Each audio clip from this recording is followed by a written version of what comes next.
Бүгін оқу-жаттығу орталығының аумағында кіші мамандар сарбаздары оқуларын аяқтап сертификаттар табыстау рәсімі өткізілді.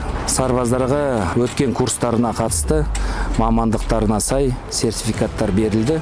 Сарбаздар бізде Қызылорда облысы, Алматы қаласы, Алматы облысы, Жетісу облысына келген сарбаздар.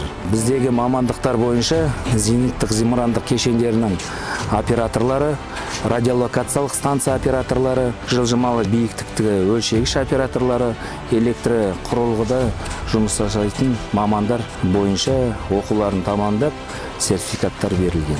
Жалпы бұл курс әуе шабуылына қарсы күштерінің кіші мамандарына өткізіледі. Бұл курс бойынша біз тек қана сарбаздарды ғана дайындамаймыз. Бұл курспен келісімшарт бойынша әскери қызметшілермен де курстар өткізіледі. Кіші мамандарды даярлау курсын 3 ай бойы оқып бітірдік. Арнайы байланыс маманын оқыдым. Және де біраз әскери техникалармен таныстық. Енді бүгін әскери тәртібім және де оқу барысында көрсеткен жетістіктерім бойынша марапатталдым.